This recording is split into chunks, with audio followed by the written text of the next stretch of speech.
This is boxPerson, and we are going to take a look at how to create a walk cycle and then a performance over the top of that walk cycle using animation layers to achieve something similar to what we have here.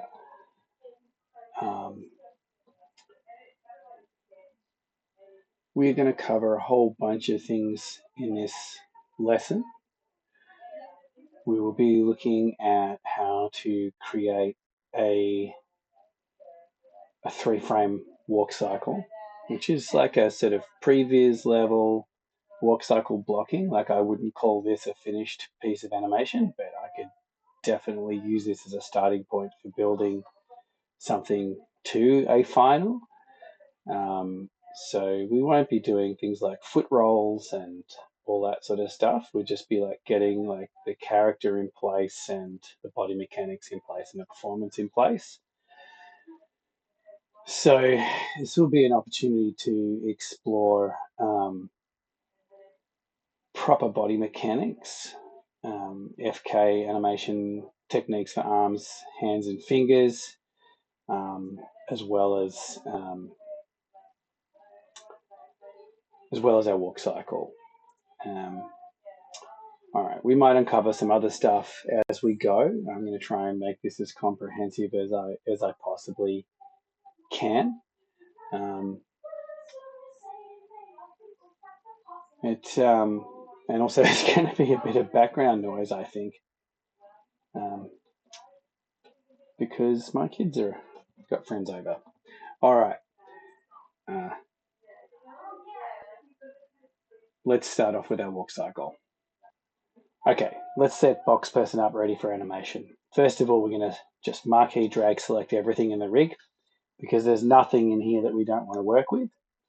If you remember, I said boxPerson was a cut down version of a full scale rig, and everything in boxPerson is representative of the controls that I would be focusing on during a blocking pass.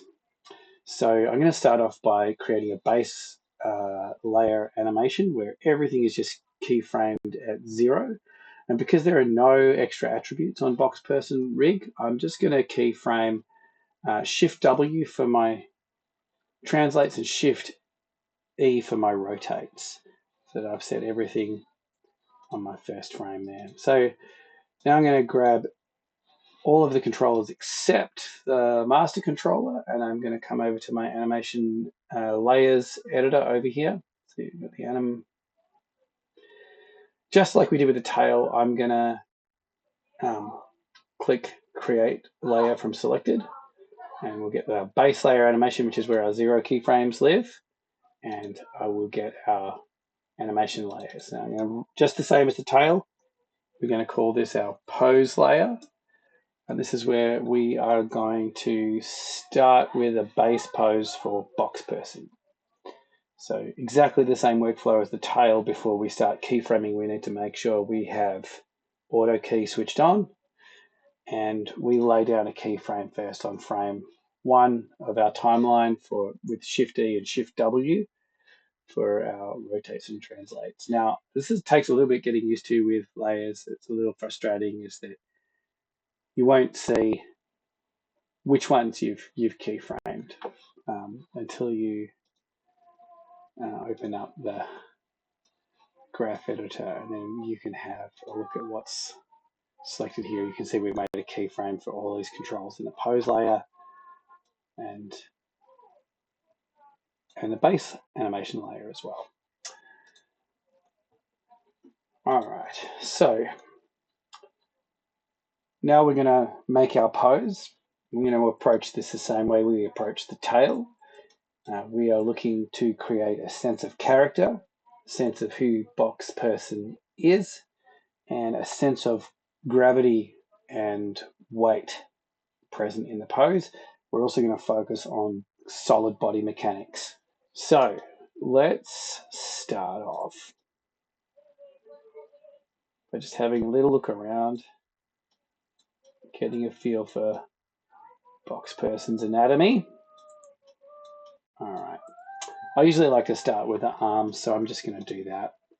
Just leaving it on frame 1 where we keyframed our pose, because we don't want any animation at all on our pose layer. We just want gravity and character.